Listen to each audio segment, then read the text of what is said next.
Hi friends, ഞാൻ ഇന്ന് വന്നിരിക്കുന്നത് കഴിഞ്ഞ ദിവസം ഞങ്ങൾ ട്രിപ്പ് പോയായിരുന്നു മൂന്നാർ. ആ വിശേഷങ്ങളായിട്ടാണ് വന്നിരിക്കുന്നത്. മൂന്നാർ നമ്മൾ ട്രിപ്പ് പോകാൻ ആഗ്രഹിക്കാത്ത ആരുമില്ല. ഒരു 2 days ഒക്കെ ട്രിപ്പ് എടുക്കുകയാണെങ്കിൽ നമുക്ക് നന്നായിട്ട് എൻജോയ് ചെയ്യാൻ പറ്റുന്ന സ്ഥലം തന്നെയാണ് മൂന്നാർ. അപ്പോൾ ഞങ്ങൾ ഇന്ന് പോയേക്കുന്നത് മൂന്നാർ വട്ടവടയാണ്. നമ്മൾ കുറേ റീൽസിലും കാര്യങ്ങളൊക്കെ കേൾക്കുന്ന സ്ഥലമാണ് വട്ടവട. റീൽസിൽ കാണുന്ന പോലെ തന്നെ അതിമനോഹരമായ ഒരു പ്ലേസാണ് വട്ടവട.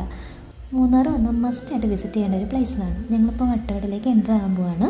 അപ്പോൾ ഇവിടെ വരുമ്പോൾ ഫോറസ്റ്റിൻ്റെ ചെക്ക് പോസ്റ്റ് ഉണ്ട്. അവിടെ നമുക്ക് കുറച്ച് ഡീറ്റെയിൽസ് ഒക്കെ പറഞ്ഞു തരും. വേറെ ഒന്നുമല്ല, നമ്മുടെ വണ്ടി ഫോറസ്റ്റിൻ്റെ അകത്ത് നമ്മൾ നിർത്താൻ പാടില്ല, വണ്ടിയിൽ നിന്ന് ഇറങ്ങാൻ പാടില്ല, അതൊക്കെ നമ്മുടെ സേഫ്റ്റിക്ക് വേണ്ടിയിട്ട് അവർ പറഞ്ഞു തരും. അങ്ങനെ അകത്തേക്ക് പോയി ആ പ്ലേസ് ഉണ്ടല്ലോ, ഈ 2 മരങ്ങൾ, ഇതിൻ്റെ ഇടയിൽ കൂടെ വണ്ടി ഓടിച്ചിട്ട് പോകുമ്പോഴൊരു ഫീലുണ്ടല്ലോ, ശരിക്കും ക്യാമറയിൽ പതിഞ്ഞതിനേക്കാൾ ഒരുപാട് പറയാൻ പറ്റുന്നില്ല. അത്രയ്ക്ക് പീസ്ഫുള്ളായിട്ടുള്ള സ്ഥലമാണ്. ശരിക്കും മൂന്നാറിൽ അന്നത്തെ തണുപ്പെന്ന് പറഞ്ഞാൽ ഒരു 16-17 ഡിഗ്രി ആയിരുന്നു തണുപ്പ്. ഈ സ്ഥലത്തിലേക്ക് വട്ടവടയിലേക്ക് എൻ്റർ ആയി കഴിയുമ്പം ശരിക്കും തണുപ്പ് വേറൊരു കാലാവസ്ഥയിലേക്ക് മാറുക. അതിലും തണുപ്പാണ് ഇതിൻ്റെ ഉള്ളിലേക്ക്. ഈ 2 സ്ഥലങ്ങളും മരവും ഇത് ഈ കഴിഞ്ഞ സ്ഥലങ്ങളിലേക്ക് യാത്ര ചെയ്ത് കഴിയുമ്പോഴേക്ക് പുതിയൊരു സ്ഥലത്തേക്ക് എൻ്റർ ആകുന്നുണ്ട്. ഈ വട്ടവട തന്നെയാണ്. വട്ടവട തീർന്നിട്ടില്ല. നമുക്ക് മൂന്നാർ ടു വട്ടവട ഡിസ്റ്റൻസ് വരുന്ന ഒരു 45 കിലോമീറ്ററിനോളം ഡിസ്റ്റൻസ് വരുന്നുണ്ട്.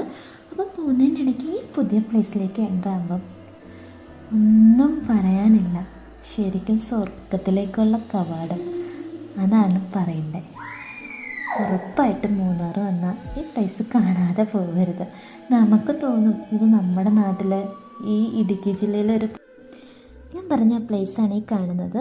ഇത് ശരിക്കും എന്താ പറയണ്ടേ, വാവ്, ഈ സ്വർഗത്തിലേക്കുള്ള കവാടം പോലെ തോന്നുന്നു.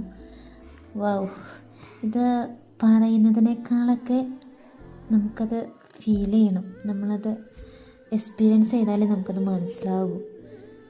അത്രയ്ക്ക് ബ്യൂട്ടിഫുൾ, നമുക്ക് മസ്റ്റായിട്ട് തോന്നിപ്പോവും ഇത് നമ്മുടെ കേരളം തന്നെ, കേരളത്തിലൊരു സ്ഥലം തന്നെയാണോ. അത്രയ്ക്ക് ബ്യൂട്ടിഫുള്ളാണ് ഈ സ്ഥലം. അപ്പം നമ്മളത് പറയുന്നതിനേക്കാളും നിങ്ങളെല്ലാവരും എക്സ്പീരിയൻസ് ചെയ്ത് നോക്കുക, അപ്പം നിങ്ങൾക്ക് മനസ്സിലാകും. ഇവിടെ കാണാൻ പറ്റുന്ന കൃഷിയാണ് സ്ട്രോബെറി, ബീട്രൂട്ട്, ക്യാരറ്റ്, അങ്ങനെ കുറേ സാധനങ്ങളായിട്ട് അവർ ഫ്രഷായിട്ട് കൃഷിയാണ് അവിടെ മെയിനായിട്ടുള്ളത്. അപ്പോൾ അത് കാണുമ്പം അവരുടെ കൃഷി എന്ന് വെച്ചാൽ തട്ടായിട്ടുള്ള കൃഷിയിടങ്ങളാണ്. അപ്പം നമുക്ക് ദൂരേന്ന് നോക്കുമ്പോൾ നല്ല മനോഹരമായ കാഴ്ചകളാണ്. അപ്പം മൂന്നാർ വരുന്നവർ മസ്റ്റായിട്ട് വിസിറ്റ് ചെയ്യേണ്ട ഒരു പ്ലേസ് എന്നാണ് വട്ടവട. വരാതിരിക്കല്ലേ. ഇനി അടുത്ത വീഡിയോയിൽ കാണാം. ബൈ.